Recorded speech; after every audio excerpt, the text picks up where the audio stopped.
Wie kann ich unter Druck reifen? Das ist das Thema von heute. Selbst der beste Wein, also wenn ich mir überlege, die Traube kommt unter extremen Druck, damit dieser reife Wein rauskommt. Oder Jakobus, er jubelt und sagt, ich freue mich, wenn ich angefochten werde. Sehr spannend. Gleichzeitig manchmal auch ein bisschen ein schwieriges Thema. Wir sind ja in dieser Predigtserie unterwegs. Wir hatten diese Texte in Johannes 15, diese schönen Texte vom Weinstock und der Rebe und dann diesen Text, wo es um die Liebe geht, wo wir zusammen gelesen haben. Es kommt 9-mal das Wort Liebe vor. Und jetzt geht es weiter im Johannes 15. Es kommt ein anderer Text, da hat es 8-mal das Wort Hass drin. Meistens hat es so Überschriften wie Hass der Welt. Und ich habe mal die KI gefragt, ich habe ihr gesagt, sie soll mir mal eine Statistik machen, das war meine Anfrage, von diesen 3 Texten, wie viele Predigten, dass sie online findet. Und die Antwort war dann, Statistik hat sie nicht gemacht, aber eine Auflistung, 3 Predigten zu diesem Text, 3 zum nächsten Text und dann zu diesem heute, Johannes 15, 18 bis 27. Ich habe leider keine spezifischen Predigten zu diesem Abschnitt gefunden. Hat nicht gut gesucht, weil es gibt natürlich. Aber es ist schon so ein spezieller Text, ein unbequemer Text, könnte man sagen. Nicht mehr alles so voller Liebe und Weinstock und Rebe. Durchaus aufwühlend. Und trotzdem ist er auch in dieser Sammlung von Texten drin, die Jesus in diesem letzten Abend gesprochen hat, wo er damit beginnt in Johannes 13, dass er sie aus Liebe seinen Jüngern weitergibt, wo wir merken, wie er sein Herz, sein Innersten mit den Jüngern teilt in all diesen Texten. Also trotzdem eigentlich etwas mega Wichtiges, aber es wird unbequem.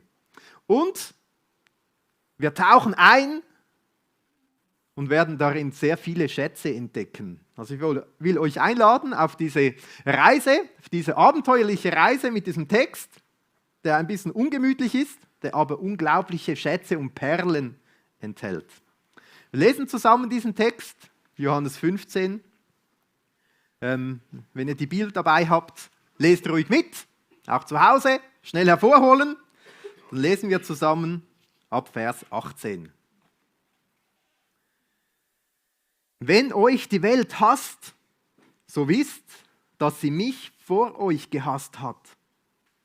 Wenn ihr von der Welt wärt, so hätte die Welt das ihre lieb, weil ihr aber nicht von der Welt seid, sondern ich euch aus der Welt heraus erwählt habe, darum hasst euch die Welt.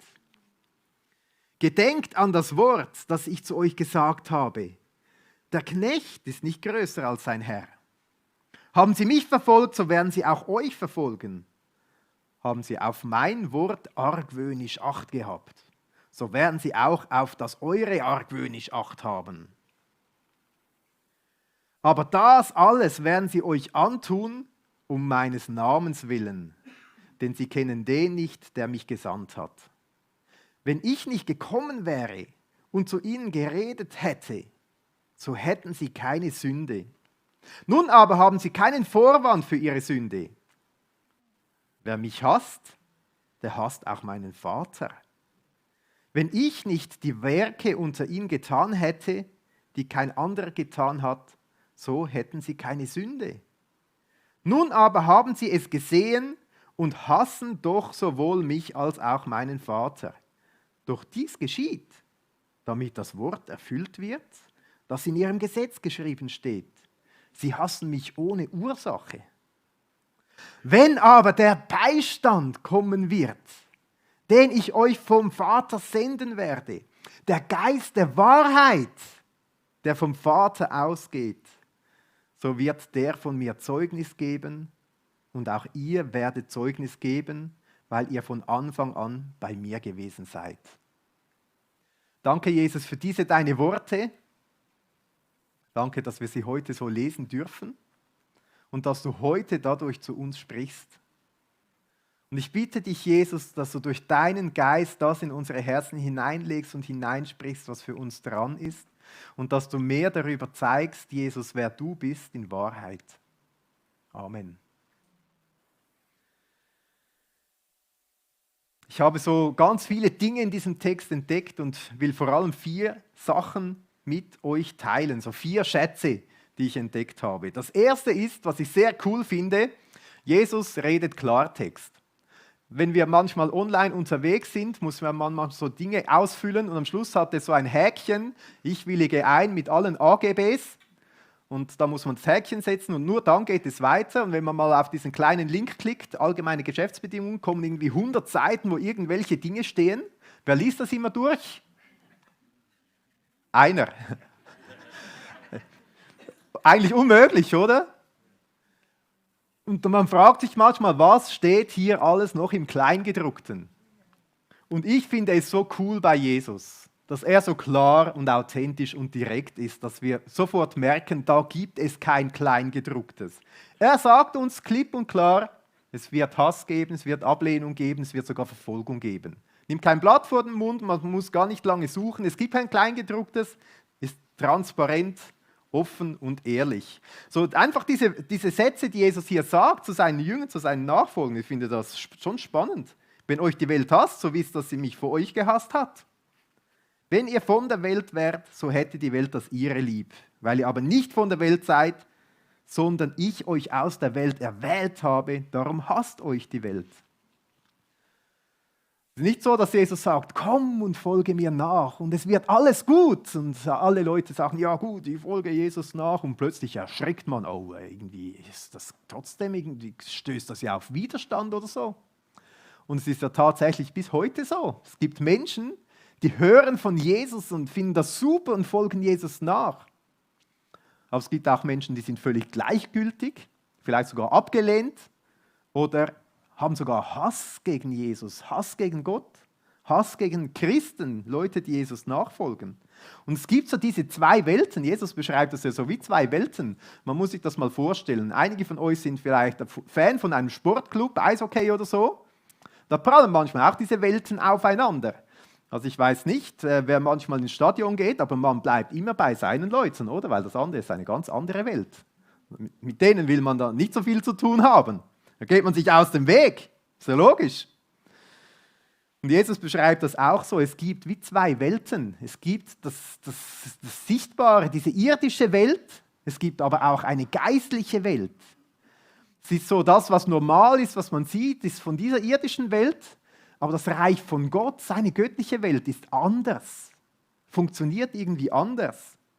Es ist so diese irdische Welt, wo man auf die Welt kommt. Jeder von euch hat eine Mami. Von da seid ihr auf die Welt gekommen. Eine irdische Geburt. Und es gibt diese geistliche Welt, eine Art geistliche Geburt, dass man in diese Welt hineinkommt. In dieser irdischen Welt macht man, was man will. In dieser himmlischen Welt fragt man, was Gott will. Es gibt so diese 2 Welten. Manchmal denkt man, ja gut, diese irdische Welt, die ist ja gar nicht so schlecht. Und wir können sagen, ja zum Glück ist Gott auch in dieser irdischen Welt gegenwärtig. Lesen wir, dass Gott diese Welt so sehr geliebt hat. Ist sie trotz des Sündenfalls immer noch Teil der guten Schöpfung. Nicht mehr vollkommen, aber immer noch Gottes Schöpfung. Und trotzdem lesen wir auch in der Bibel oder erleben das im Alltag, dass ganz viel Böses in dieser Welt stattfindet. Weil, wenn wir ganz kurz theologisch, weil wir Menschen nicht mehr Gott als Herr wollten, nicht mehr diese Überlappung von diesen Welten wollten, sondern selber Herr sein wollten, ist der Teufel, ist Satan Herr dieser Welt geworden. Und deshalb gibt es auch viel Böses in dieser Welt, gibt es viel Lüge in dieser Welt, gibt es viel Zerstörung.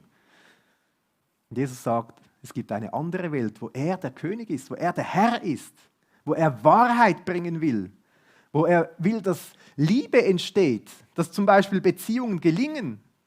In dieser irdischen Welt gibt es einen Herr, Satan, der will, dass Beziehungen scheitern. Es gibt diese Gebote dieser Welt oder es gibt diese heiligen Gebote von Gott und es gibt eine unglaubliche Spannung zwischen diesen Welten. Und Jesus sagt, eigentlich ist das eine Hauptnachricht, er sagt, Leute, Ihr müsst nicht gefangen sein in dieser irdischen Welt, die letztendlich nur darauf herausläuft, bis in Ewigkeit in dieser getrennten Welt von Gott zu leben, sondern Jesus sagt, mein Reich ist angebrochen, es ist jetzt nahe, es ist ganz nahe bei euch. Kommt zu mir, kommt in diese Welt, kommt in mein Reich hinein, das ist seine Hauptbotschaft.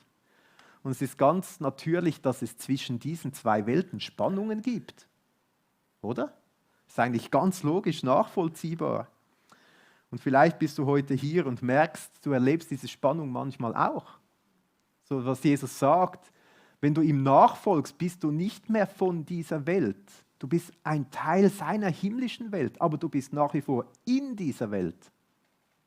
Vielleicht bist du aber auch heute hier und sagst, ja eigentlich würde ich von mir schon sagen, dass ich eher zum Reich dieser Welt gehöre. Ich bin sogar vielleicht Feind von all diesem Ding mit Jesus und so weiter, dieser Religion, diesem Gott, was auch immer, dieser Kirche oder... Da finde ich echt cool, dass du heute zuhörst, weil Jesus lädt jeden ein, in seine Welt, in sein Reich hineinzukommen. Es gibt auch Leute, die sind so irgendwo dazwischen. Die spüren, da ist irgendwie, ist da Wahrheit, ist da etwas Gutes, ist da Liebe, Licht, Ewigkeitshoffnung, aber sind auch irgendwie angezogen vom Reich dieser Welt. Da kann eine rechte Spannung sein, das kann ein rechter Widerstand und Kampf sein. Und wenn du das auch spürst, dass du irgendwo dazwischen stehst, dann möchte ich dich ermutigen, diesen Schritt ganz in das Reich von Jesus hineinzugehen. Jesus in dein Leben einzuladen, mit ihm zu gehen, weil es bleibt hier immer spannungsvoll in dieser Mitte. Und es ist kein Wunder, dass man hin und her gerissen ist.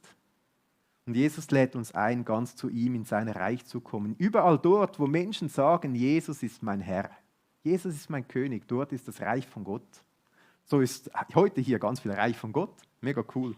Aber es gibt auch diese Spannung, die wir oft sehr spüren. Und es ist ja noch mehr. Jesus spricht ja davon, dass es nicht nur diese Spannung ist oder so eine Art Hass oder so, sondern er sagt auch, gedenkt an das Wort, das ich zu euch gesagt habe, der Knecht ist nicht größer als sein Herr. Haben sie mich verfolgt? Die Verfolgung von Jesus, die hat am Kreuz geendet, oder? Haben sie mich verfolgt, so werden sie auch euch verfolgen. Haben sie auf mein Wort argwöhnisch geachtet, so werden sie auch auf das eure argwöhnisch Acht haben. Das ist spannend, vielleicht habt ihr mitgelesen in eurer Bibel, einige übersetzen hier, haben sie auf meine Worte gehört, so werden sie auch auf eure Worte hören. Die Worte von Jesus haben tatsächlich Kraft. Das Wort, das hier im Altgriechischen steht, könnte aber wirklich auch so bedeuten, nicht nur ein Hören oder Beachten, sondern so wie auch Bewachen. Also wie jemand auf der Burgmauer steht und herunterschaut in die Gegend und alles beurteilt und begutachtet und schaut, dort sind Feinde, da sind Feinde und so. Deshalb finde ich diese Schlachterübersetzung noch gut, die mit dem argwöhnisch arbeitet und sagt, argwöhnisch schauen, was in diesen Worten ist vielleicht auch nicht so gut, was passt uns nicht, was ist uns Feind. Und dann spricht Jesus ganz direkt davon, wie sie mich verfolgt haben, werden sie auch euch verfolgen. Ich meine, wir hier in der Schweiz werden ja überhaupt nicht verfolgt. So Anfeindungen, die wir manchmal erleben wegen unserem Glauben, im Vergleich zur richtigen Verfolgung ist das noch gar nichts, auch wenn es uns manchmal sehr trifft.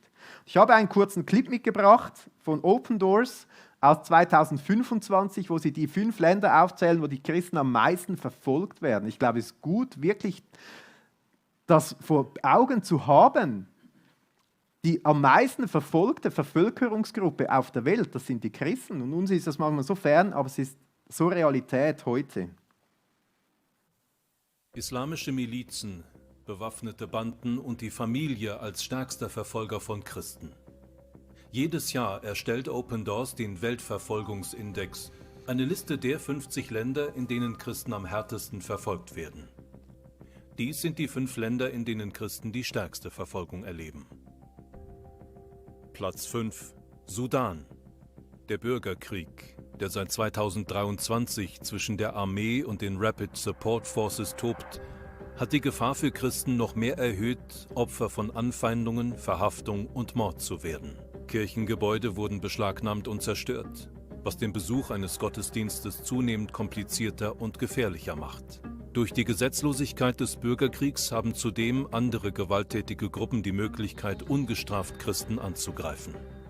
Platz 4: Libyen. Familie und Umfeld setzen Christen muslimischer Herkunft unter intensiven Druck, ihrem neuen Glauben abzuschwören. Die meisten müssen ihren Glauben im Geheimen leben, um Gewalt und Anfeindungen zu entgehen. Eine Verhaftungswelle von Christen im März 2023 hat dazu geführt, dass sich die kleine Gemeinschaft der Christen im Land extrem vorsichtig verhält, besonders die einheimischen arabischen Christen. Obwohl sich die Sicherheitssituation bis zu einem gewissen Grad stabilisiert hat und es weniger direkte Auseinandersetzungen der verschiedenen Konfliktparteien gibt, bleiben die Christen in hoher Gefahr, Opfer von Gewalt zu werden. Platz 3. Jemen. Die christliche Gemeinde im Jemen besteht überwiegend aus Konvertiten aus dem Islam. Die Stammesidentität ist im Jemen eng mit islamischer Identität verbunden. Deswegen erfahren Jemeniten, die den Islam verlassen und Christen werden, von Seiten ihres Stammes massiven gesellschaftlichen Druck und Gewalt. Gleichzeitig werden sie von den Behörden verfolgt und stehen in der Gefahr, Opfer von militanten islamischen Gruppen zu werden. Die zunehmende Macht der Houthi und eine fortschreitende Islamisierung vor dem Hintergrund des Hamas-Israel-Konflikts führten dazu, dass sich Dutzende von Hauskirchen nicht mehr treffen können. In der allgemeinen humanitären Krise leiden Christen zusätzlich, da die Verteilung der Hilfsgüter überwiegend über die Moscheen an ihre muslimischen Mitglieder passiert. Platz 2. Somalia. Wer hier als Christ identifiziert wird, lebt doppelt gefährlich. Zum einen duldet die konservativ-muslimische Gesellschaft keine Abwendung vom Islam. Clanführer, Älteste und Familienmitglieder beobachten jeden, der verdächtigt wird, Christ geworden zu sein. Diese Situation wird durch die generelle Instabilität in der Region verstärkt, besonders durch die Aktivitäten der islamisch-extremistischen Al-Shabaab, die gezielt Jagd auf christliche Konvertiten macht und bereits im Verdachtsfall Menschen hinrichtet. Platz 1. Nordkorea. Das Regime legt immer größeren Wert auf ideologische Reinheit und geht gnadenlos gegen jeden vermuteten oder realen Einfluss aus dem Ausland vor. Christen gelten als Staatsfeinde Nummer 1. Der Besitz einer Bibel ist lebensgefährlich. Zwar sollen einige wenige Kirchen mit Show-Gottesdiensten Religionsfreiheit vortäuschen, doch der Kult um Staatsführer Kim Jong-un duldet keine Abweichung von der Anbetung des großen Führers. Werden Christen entdeckt, droht ihnen die Hinrichtung oder, wie auch ihren Angehörigen, unbegrenzte Haft in den berüchtigten Arbeitslagern. Die Christen im Sudan, Libyen, Jemen, Somalia und Nordkorea brauchen unser Gebet und unsere Unterstützung.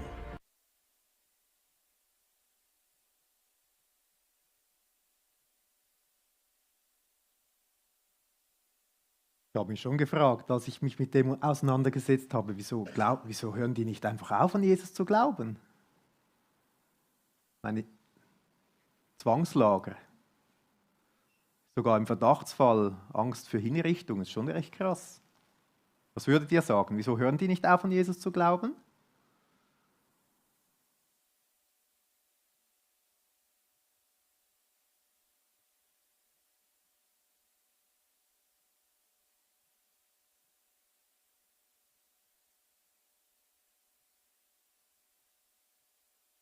Die Frage ist, warum wehren wir uns nicht einfach mal? Ich habe noch eine andere Frage in den Raum geworfen. Wieso? Also das wäre einfacher, einfach aufhören, an Jesus zu glauben. Da könnte so ins Leben nehmen, aber das ewige Leben Ja. ich glaube, das ist ja immer so.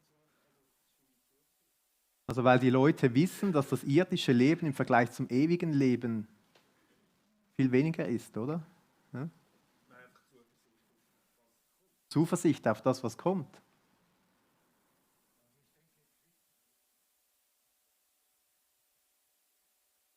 Mhm.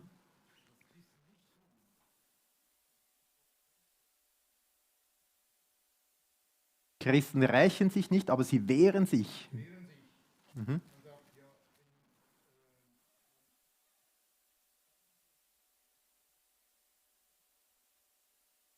Wenn geschlagen wird auf die rechte Wange, sollte die linke hingehalten werden.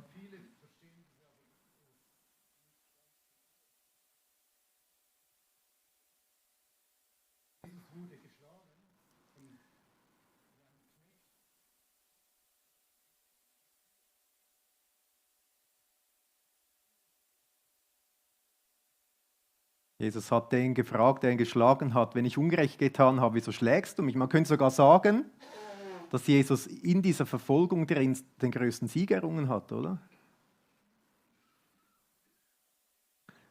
Ich finde das hochinteressant. Wir können das gar nicht nachempfinden, was es bedeutet, so verfolgt und unter Druck zu sein. Aber wenn wir dann unsere Geschwister, wenn wir von ihnen hören in der Welt, wie sie an Jesus festhalten, wie das für sie das Zentralste und Entscheidendste ist, mehr wert als alles irdische Leben, ich finde das unglaublich stark. Und wenn sie uns aufrufen, auch für unsere Geschwister zu beten, da ist eine Wehr, da rufen wir Mächte an, die sind ein bisschen größer als diese irdischen Mächte, oder? Eine coole Idee. Wollen wir dann auch tun, für unsere Geschwister beten. Und in diesem Moment einfach auch zu wissen, Jesus sagt, es gibt diesen Kampf zwischen diesen Welten. Und das kann Spannung bedeuten. Und trotzdem ruft er uns in seine Welt, in sein Reich und sagt, es ist noch viel besser als alles, was dieses irdische Reich zu bieten hat. Und für mich auch sehr entspannend, ich weiß bei Jesus, womit ich es zu tun habe. Es gibt dieses Kleingedruckte nicht. Und etwas sehr Ermutigendes, wir haben jetzt die Verse 18 bis 20 so angeschaut und vertieft. Und mitten in diesem drin gibt es so diesen einen Satz, wo Jesus sagt, Leute, ihr seid erwählt. Ihr seid erwählt von Gott. Mitten in diesen Sätzen drin sagt Jesus, ich habe euch aus der Welt heraus erwählt. Ich finde das etwas unglaublich Schönes, mitten darin diese Erwählung zu sehen. Und das möchte ich euch auch zusprechen. Wenn wir über die Erwählung Gottes sprechen, können wir eine große theologische Debatte machen. Aber es gibt einige Dinge, die sind sonnenklar. Jesus sagt, oder die Bibel sagt uns in 1. Timotheus 2,4, Gott will, dass jeder Mensch auf diesem Planet zur Erkenntnis der Wahrheit kommt und gerettet wird.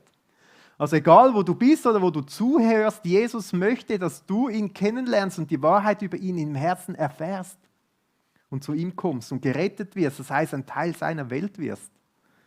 Also der Ruf der Erwählung ergeht an jeden Menschen. Etwas Zweites, was wunderschön herauskommt, es ist kein Zwang darin, niemals. Selbst die 12 Jünger waren erwählt, 12 Apostel, und einer davon hat dieser Erwählung nicht gefolgt. Der Judas, oder? Der hat einen ganz anderen Weg eingeschlagen. Dritte, was ich sehr spannend finde bei dieser Erwählung ist, wir reden jetzt wieder mal über etwas ganz Banales. Im Sportunterricht in der Schule. Wen würdest du wählen? Zuerst werden die Besten gewählt, oder? Politische Abstimmung. Wir dürfen wählen. Man wählt denjenigen, den man am besten findet. Sportler des Jahres. Wer wird da gewählt? Der Beste, der Erfolgreichste, oder? 1. Korinther 1, Vers 26. Paulus schreibt dieser Kirche da, schaut euch doch selbst an, liebe Brüder und Schwestern. Macht das auch mal. Schaut euch mal an, liebe Brüder und Schwestern. Sind unter euch, die Gott berufen hat, wirklich viele, die man als gebildet und einflussreich bezeichnen könnte? Also bei uns sind natürlich alle gebildet, sonnenklar. Einflussreich? Ja. Oder die aus einer vornehmen Familie stammen? Nein, denn Gott hat sich die aus menschlicher Sicht Törichten ausgesucht, um so die Klugen zu beschämen. Gott nahm sich der Schwachen dieser Welt an, um die Starken zu demütigen. Wer von Menschen geringgeschätzig behandelt wird, ja verachtet wird, wer bei ihnen nichts zählt, den will Gott für sich haben. Vielleicht bist du auch hier und sagst, ich fühle mich auch stark. Finde ich cool, wenn man ein starkes Selbstbewusstsein hat. Super. Aber sobald wir, also das klingt ja noch mehr mit, sobald wir über geistliche Dinge nachdenken, merken wir alle, egal wie stark oder schwach wir uns fühlen, dass wir bedürftig sind, dass wir Gott gegenüber Gnade und Barmherzigkeit brauchen. Wir können nur schwach zu Gott kommen, weil wir von ihm alles empfangen. Und Jesus sagt, kommt her zu mir alle, die ihr mühselig und beladen seid, weil ich will euch Ruhe und Frieden geben. Finde ich schon spannend. Jesus ruft uns unabhängig von unserem Erfolg. Das Reich Gottes funktioniert anders als das irdische Reich. Es ist auch cool, heute stehe ich hier und sage, hey, dieser Ruf kommt. Aber es ist nie der Ruf von Menschen, sondern es ist Jesus, der ruft. Ich habe euch erwählt. Ich habe euch berufen. Jesus ruft dich. Er hat dich gerufen. Oder ruft dich, komm zu mir. Komm zu mir. Und das Schöne ist, Jesus hat uns gerufen, als wir noch Feinde waren. Römer 5,8 lesen wir ganz spannend. Jesus ist am Kreuz gestorben, als wir noch seine Feinde waren. Er hat uns gerufen, nicht weil wir so geistlich wunderbar fromm leben, sondern weil er uns liebt. Mit all unseren Fehlern.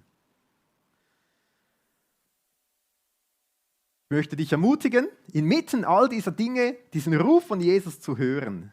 Er erwählt dich. Wir gehen weiter zu dieser dritten Perle. Das wäre jetzt der Punkt, wo ihr vom Unti nach unten gehen könnt, um die Dinge weiter zu vertiefen. Cool, wart ihr bis jetzt dabei. Weiterhin viel Spaß und Freude. Und wir haben auch viel Spaß und Freude, aber auch viel Tiefgang, hoffe ich. Wir gehen weiter zu dieser dritten Perle. Wir lesen weiter in diesem Text und merken, Gott hat ja alles in seiner Hand. Ihn überrascht das Ganze nicht. Er ist nicht irgendwie so, oh, was passiert hier eigentlich? Vers 21, aber das alles werden sie euch antun, um meines Namens willen, denn sie kennen den nicht, der mich gesandt hat. Wenn ich nicht gekommen wäre und zu ihnen geredet hätte, so hätten sie keine Sünde, nun aber haben sie keinen Vorwand für ihre Sünde.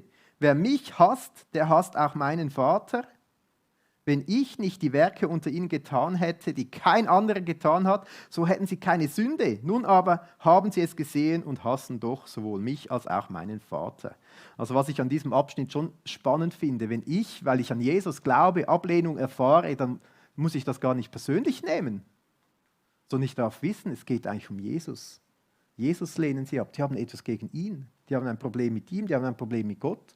Und ich muss ehrlich sagen, wenn ich so beginne zu denken, dann würde ich die mich hassen, nicht hassen, sondern hätte eher Mitleid mit ihnen. Das ist nicht so cool, wenn man mit Gott im Krieg ist. Und dann sagt Jesus ja ganz spannend, doch dies geschieht, damit das Wort erfüllt wird, das in ihrem Gesetz geschrieben steht. Sie hassen mich ohne Ursachen. Und Jesus zitiert hier Psalm 69, die mich ohne Ursache hassen, sind zahlreicher als die Haare auf meinem Kopf. Jesus hatte eine andere Frisur als ich. Mit anderen Worten, Jesus sagt, Gott hat schon lange davon geredet. Und das, was jetzt passiert, er ist mit seinen Jüngern kurz davor, bevor er ans Kreuz geht. Der größte Hass und die größte Verfolgung. Menschen töten Gott. Und er sagt, bleibt ruhig. Vertraut Gott, er hat alles in der Hand. Und dann ist Jesus am Kreuz gestorben und die Jünger waren so durcheinander. Das war ja nicht das Ende. Bleibt ruhig, Gott hat alles in der Hand. Jesus ist auferstanden. Bleibt ruhig, Gott hat alles in seiner Hand. Er weiß drum.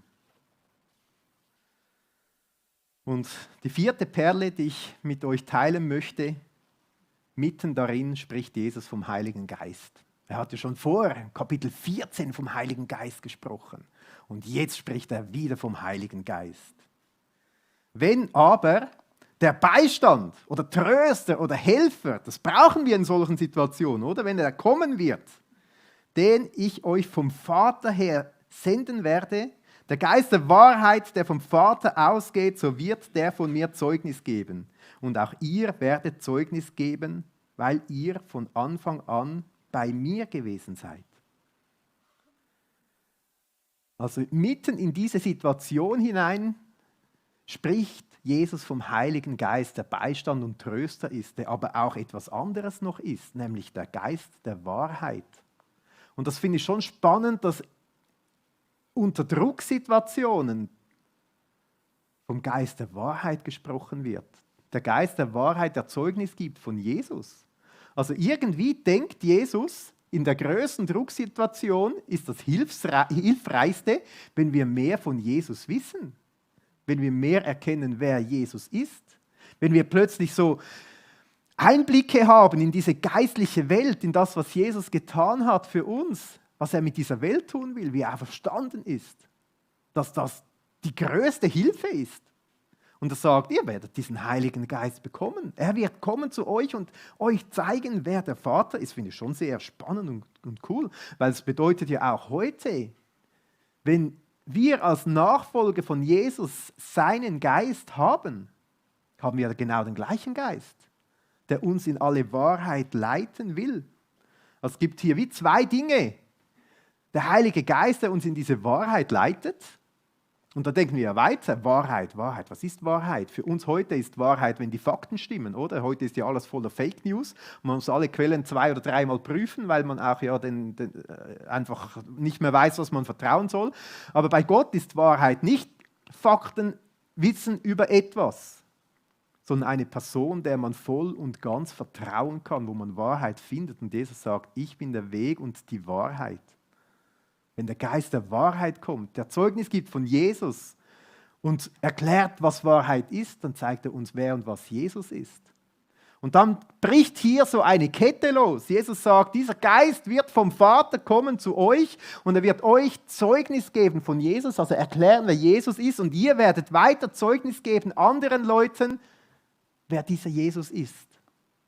Also passiert so eine Kette, und diese Apostel haben ja Jesus wirklich gesehen, haben das weitergegeben, haben gesagt, ich weiß im Fall, wer Jesus ist, und haben das erzählt, und die haben es wieder jemandem erzählt, und die Kette ist bis zu uns heute gegangen, dass Leute euch erzählt haben, ich weiß im Fall, wer Jesus ist, ich habe ihn erfahren und haben euch von Jesus erzählt. Und dann kommt der Heilige Geist der Wahrheit und öffnet unseren Herzen, wer Jesus ist, und plötzlich beginnt es in uns zu sprechen und wir merken, wer Jesus ist und wollen diesen Jesus, wollen sein Reich, wollen ihm nachfolgen. Und merken, dass es ja noch weiter geht. Die Kette auch von uns. Wir möchten das.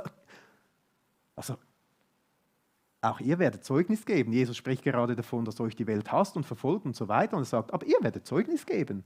Ist das nicht völlig verrückt? Wenn wir diesen Jesus erkennen, wer er ist, dann können wir gar nicht anders. Und das ist auch mein Gebet und mein Wunsch, dass wir so Jesus immer mehr und tiefer kennenlernen. Dass wir gar nicht anders können. Das finde ich das Gewaltige an diesem Text. Und es geht mir immer wieder so, wenn ich über Jesus nachdenke, dann bewegt es mein Herz und es wird immer größer. Ich denke, vielen von euch geht es auch so, dass es immer größer und immer mehr wird. Und in diesem Sinn, wenn wir heute diese Serie abschließen, möchte ich euch ermutigen, mit diesem Spruch weiter dran zu bleiben, dass ihr mit diesem nicht abschließt. Ich habe hier nochmals den QR-Code oder auch hinten zum Download, auch auf dem Handout, verlinkt im YouTube. Ich habe mir das so als Bildschirmhintergrund gemacht. Ich hänge mich an Jesus dran, ich vertraue ihm alles an. Gerade im größten Druck ist das Beste, was es gibt. Und es ist gut, das wirklich einzuüben in Alltagssituationen. Ich meine, uns heute geht es so gut, wir werden so wenig verfolgt. Vielleicht ein bisschen angefeindet. Wenn wir das heute üben können, die Zeiten können ändern, wo mehr Anfeindung kommt, auch gegen Christen, vielleicht sogar Verfolgung. Manchmal geht es schnell, aber wir dürfen jetzt einüben, uns in allen Situationen an Jesus zu hängen, mehr von ihm zu wollen, vom Geist der Wahrheit zeigen zu lassen, wer Jesus ist. Und bei Jesus war das ja so, oder? Er ist in diese Drucksituation hineingegangen, er ist ans Kreuz gegangen. Und wenn man auf die Senftube drückt, dann kommt das raus, was drin ist. Und in dieser Drucksituation, Jesus voll unter Druck, es ist nur Liebe rausgekommen. Es ist nur Liebe rausgekommen zu den Jüngern, ich habe euch geliebt. Und dann der Weg bis ans Kreuz, ist nur Liebe rausgekommen. Und wenn Jesus in uns drin ist, was kommt raus, wenn Druck drauf kommt? Es kommt Jesus raus. Es kommt Jesus raus. Das ist das Anliegen, das er hat. Ja, Jesus, danke, bist du diesen Weg gegangen bis ans Kreuz. Du bist in die größte Verfolgung hinein, hast erlebt, was es bedeutet, unter Druck zu sein und verfolgt zu sein.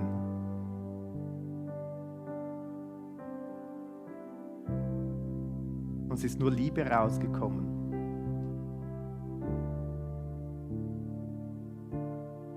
Und wenn wir hinschauen, was da passiert ist, dann spüren wir diese Liebe auch für uns, für mich ganz persönlich. Und es ist nicht dabei geblieben, Jesus, du bist auferstanden. Wir wollen heute auch an unsere Geschwister denken, die unter Verfolgung leiden, die unter Druck stehen, die aber den Glauben an dich nicht aufgeben wollen, weil ihnen viel mehr bedeutet, das alles irdische Leben.